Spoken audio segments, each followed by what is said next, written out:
guys, welcome back to my channel. This was a highly requested video. Ever since I did a day in the life of a medical assistant, part 1 and part 2. If you haven't seen that, you can go ahead and click the link up above.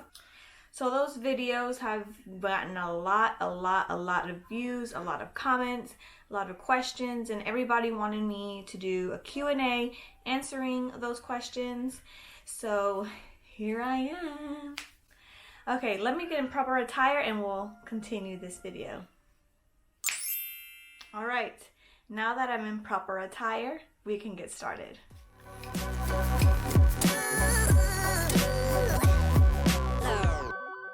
It was a lot of questions, guys, a lot of questions. These are not even all the questions. I just picked what I thought were like the important ones or the most asked. Let's just go ahead and get started. So the first question is, how do you become a medical assistant?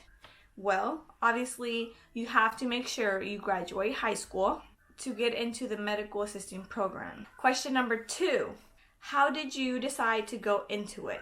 So I was a stay-at-home mom when I had Aiden, which was 6 years ago.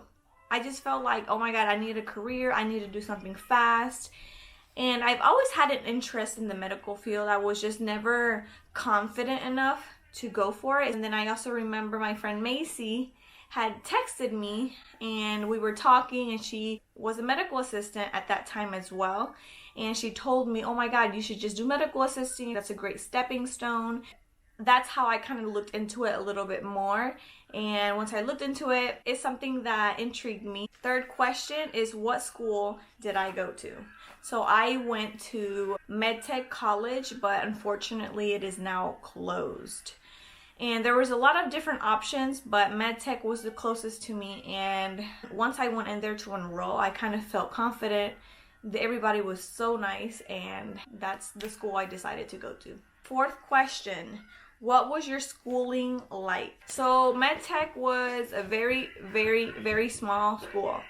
Obviously it was an accelerated school, and it was just focused on medical assisting, nursing, all of that good stuff. Everybody was very nice in that school, very helpful. The teachers I found were always there for anything that you needed. I had teachers leave me their email, contact information for like any time of day. She's like, you could be in the middle of the night studying, and if you have a question, shoot me an email, send me a text. Like, that's how some of those teachers were there. And it was pretty amazing because you don't get teachers who give you that much contact information just because they don't want to be bothered when they're not at work. But I felt like in this school, so many teachers were just so helpful. The school and the classes didn't feel too big and overwhelming. I just felt like the classes were the right size. I met a lot of awesome people that I currently still am friends with on Facebook and Instagram. Not only did I gain this career, this education, I gained a lot of friends from MedTech as well. Next question is, did you go for diploma or degree, and how long was the program you went for?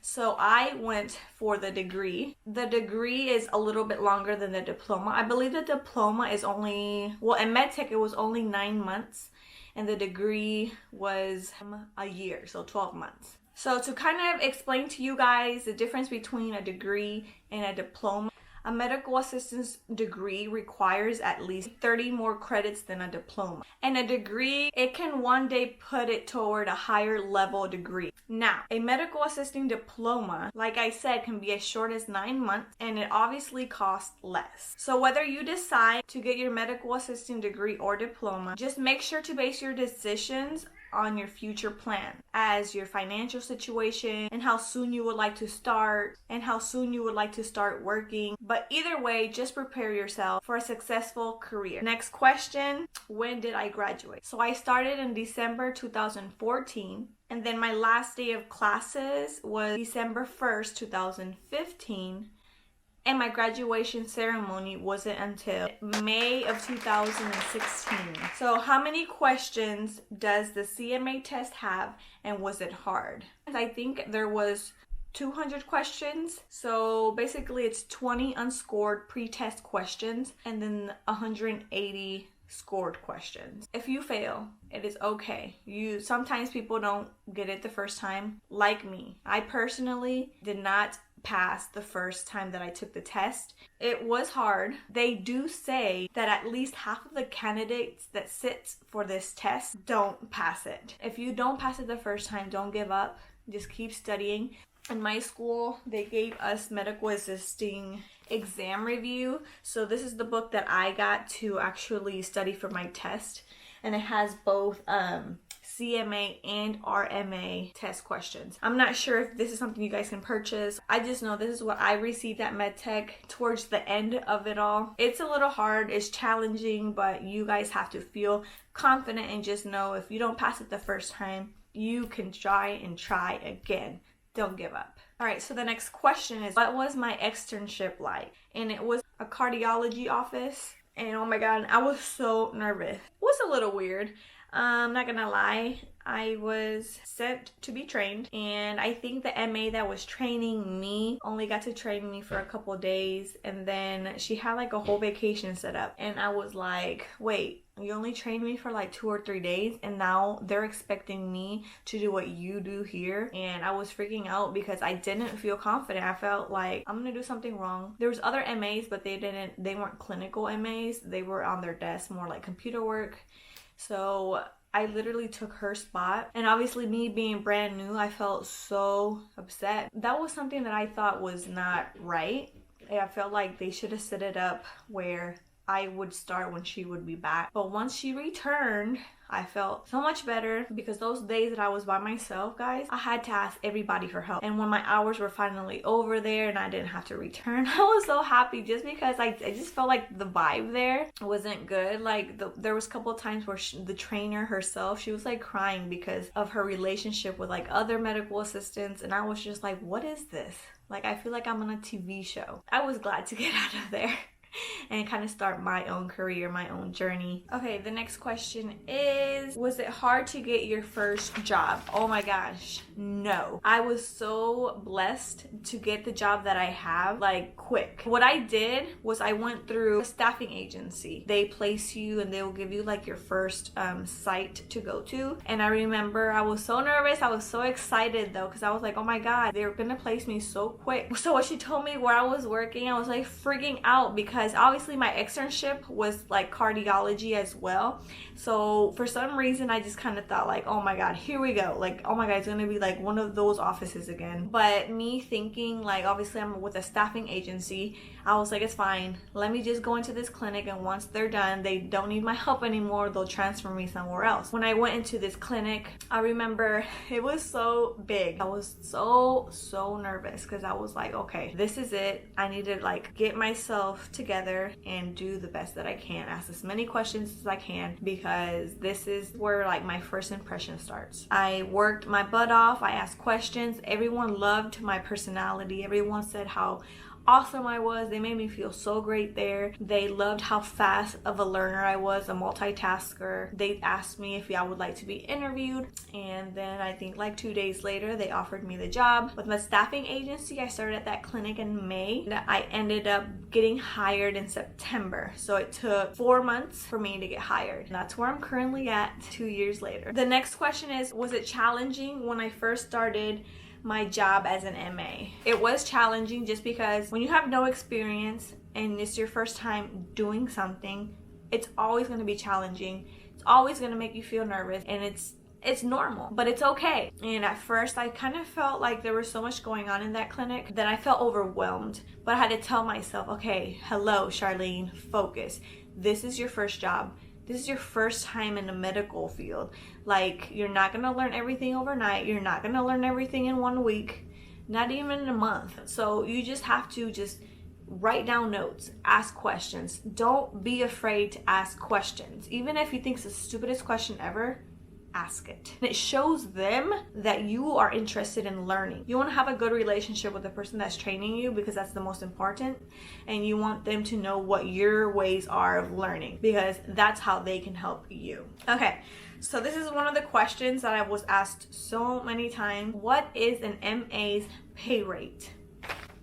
Obviously, I'm not going to get into like super personal details, but I am gonna be as honest as what I started with at the staffing agency. No experience, first job. They started me at $12 an hour. When they told me how much I was gonna make, I kind of was like, what the hell? Is that it?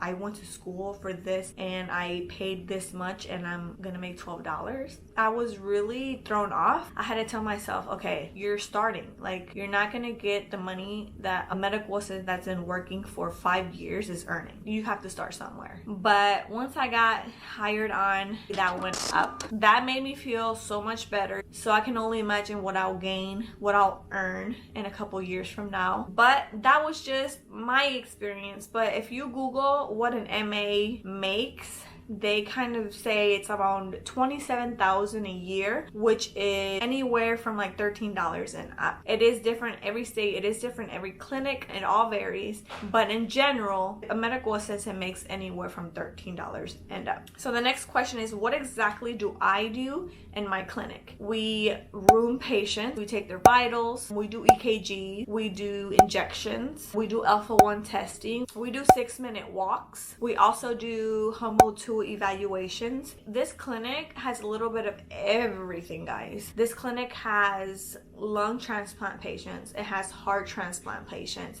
it has palliative care, it has pulmonary hypertension patients, it has infectious disease patients. It's a lot, but it mainly focuses on lung and heart transplant patients. So there's tons of doctor in my clinic. It's so busy. So we are on our feet constantly. So the next question is like, what exactly do I ask my patients when I'm rooming them?